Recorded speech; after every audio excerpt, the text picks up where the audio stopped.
Oke, di sini saya akan ngomongin bagaimana caranya supaya manajemen waktu kalian lebih baik ya, supaya kalian bisa mencapai banyak hal sekaligus. Jadi ini topik yang saya selalu tergelitik ya, kalau misalnya lihat orang yang bisa manajemen waktu dengan baik, itu saya selalu pengen cari tahu caranya dia gimana. Salah satu yang jadi inspirasi saya ini si Elon Musk. Jadi kalau kalian perhatikan, dia tuh pencapaiannya luar biasa ya. Perusahaan-perusahaan dia banyak dan semuanya gede, skala global. Dan dia itu nggak cuma punya banyak perusahaan ya, dia punya 12 anak juga. Dan kemudian dia juga ada di banyak podcast dan dia sering post di Twitter, sangat-sangat aktif dan dia juga main game. Sangat menarik ya karena berasanya itu seperti dia tuh punya waktu lebih banyak dari kita, padahal dia juga punya waktu yang sama 24 jam, 7 hari juga seminggu. Ya kan pasti di manajemen waktu dia yang berbeda. Nah, sebenarnya topik ini tuh saya sudah research lama ya, lebih dari 5 tahun yang lalu. Sampai saya tulis buku ya, namanya Multifocus. Mungkin kalian juga ada yang udah beli tuh bukunya saya. Baru-baru ini saya lumayan tergelitik setelah lihat si Elon Musk punya roket yang dia luncurin ke luar angkasa dan kembali bisa dijepit pakai tower, dia nggak pakai kaki. Dan di minggu yang sama dia juga launching showcase-nya dia tentang project yang dia kerjakan untuk robot dan juga mobil taksi. Dan di minggu yang bersamaan ini dia juga ikut campaign politik ya bersama dengan Trump. Intinya banyak sekali yang dia kerjakan gitu. Jadi saya tergelitik untuk coba refleksi diri lagi. Mungkin ada hal yang saya lewatkan yang mungkin saya bisa lebih perbaiki lagi supaya saya bisa mengerjakan banyak sekaligus. Kalau sekarang kan mungkin perusahaan yang saya jalankan cuma satu nih, cuma growin aja.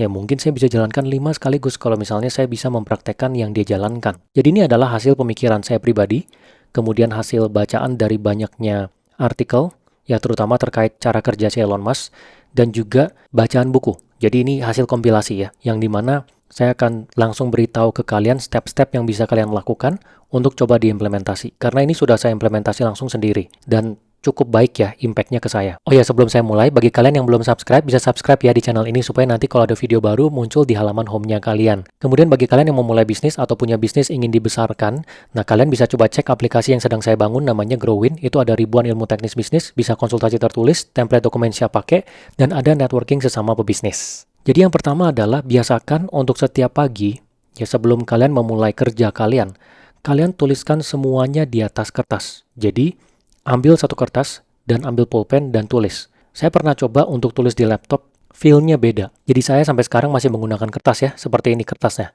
Kemudian saya tuliskan semua yang perlu dikerjakan, semua yang kepikiran. Ada project apa yang mau dikerjain, kemudian detail-detail dari project tertentu yang mesti saya follow up. Kemudian saya harus mengecek cara kerja sesuatu untuk diimplementasi di bisnis saya misalnya. Semuanya saya tuliskan di atas kertas. Nah setelah itu langkah kedua adalah bagi menjadi 3 keranjang ya. Jadi ada yang urusan rumah, urusan kantor, sama urusan pribadi. Kalau kalian punya bisnis ya berarti urusan bisnis. Itu ditandain dulu masing-masing. Yang mana yang rumah, mana yang kantor, mana yang pribadi, nggak related ke rumah dan kantor. Kemudian yang ketiga, ini dipetakan ke Google Calendar. Jadi masing-masing bisa kalian kasih warna yang berbeda. Misalnya rumah itu biru, kantor itu merah, pribadi itu ungu. Nah, kalian petakan semua pekerjaan ini ke Google Calendar kalian. Jadi kalian tentukan berapa lama bisa kalian kerjakan. Ya misalnya harus bikin presentasi project. Kalian tetapkan misalnya 30 menit. Ya udah nanti di dalam Google Calendar ya kalian tandain tuh 30 menit jam 9.30 sampai jam 10 untuk mengerjakan presentasi ini. Kemudian satu persatu kalian mapping. Dan ini biasakan untuk ditarik maju ya. Jadi kalau misalnya kalian kepikiran berapa lama untuk mengerjakan sesuatu, tarik 30% maju.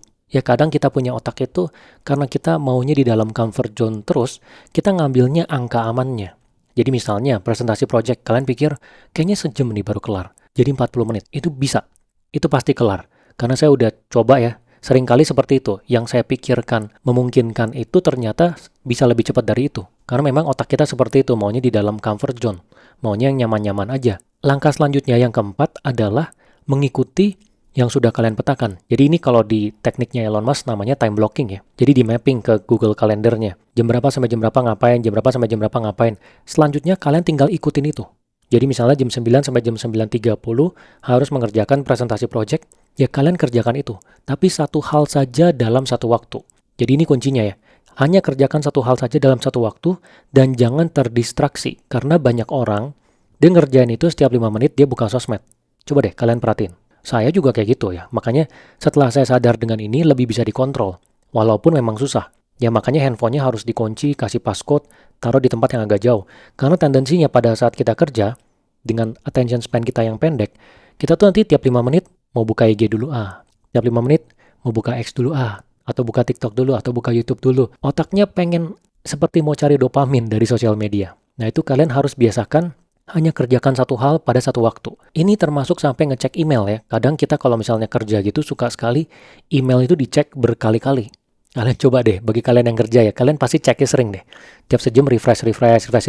Seharusnya itu ada waktu yang kalian alokasikan untuk cek email. Misalnya tiap pagi, tiap siang, dan juga tiap sore. Tapi nggak setiap saat. Kalau kalian benar-benar perhatikan, itu frekuensi kita cek email tuh sering banget. Saya sih sering ya, coba nanti kalian refleksikan ya. Kemudian hal selanjutnya adalah untuk menaruh hal-hal yang berat di pagi hari. Memang setiap orang akan beda ya, tapi ini saya beritahukan preferensi saya. Karena kalau saya berasa, saya pagi itu otaknya paling kenceng. Jadi kalau misalnya ada hal-hal yang harus menggerus pikiran, misalnya saya harus pikirin strategi untuk saya punya aplikasi Growin, kemudian saya harus pikirin pengembangan bisnis, itu saya lakukan di pagi hari.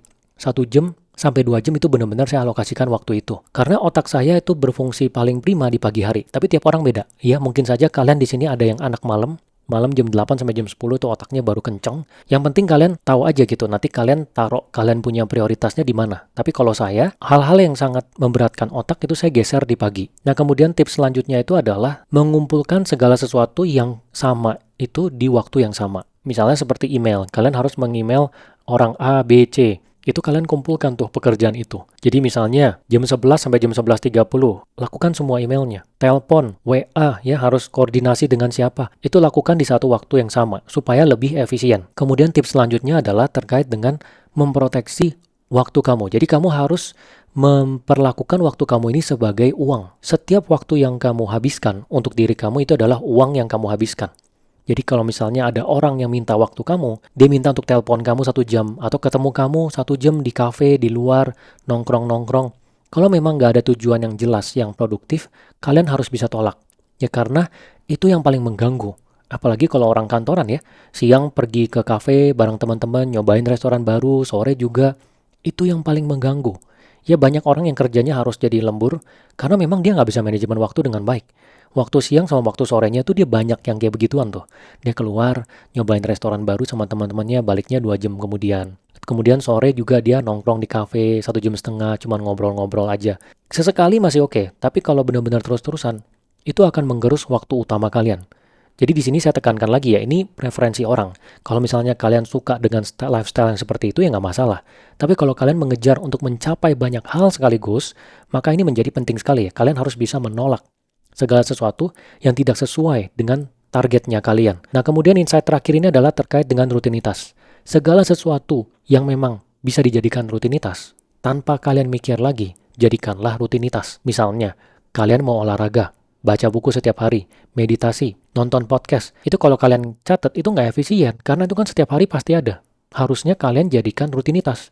Jadi misalnya, 4 tadi ya, olahraga, nonton podcast, baca buku, kemudian ada meditasi, kalian jadikan rutinitas, misalnya bangun tidur langsung melakukan 4-4-nya berurutan. Jadi nggak usah mikir lagi. Ya, jadi segala sesuatu yang kalian lihat pada saat dipetakan, ini kayaknya dilakukannya berulang setiap hari deh. Ya udah, itu jadikan rutinitas. Jadi kalian nggak usah mikir lagi. Pokoknya itu adalah bagian dari rutinitas kalian. Kalau rutinitas kayak kita misalnya mandi, ada gosok gigi, ya itu kan kita nggak perlu catat lagi, nanti harus gosok gigi. Kita tahu kita emang harus gosok gigi gitu. Jadi jadikanlah rutinitas yang memang bisa dijadikan rutinitas. Supaya di schedule-nya juga nggak terlalu penuh. Karena tadi kan saya udah bedakan 3 warna ya. Rumah, kantor, dan pribadi. Kalau kalian bisa tekan banyak hal menjadi rutinitas, maka nanti Google Calendar kalian juga nggak terlalu membingungkan gitu.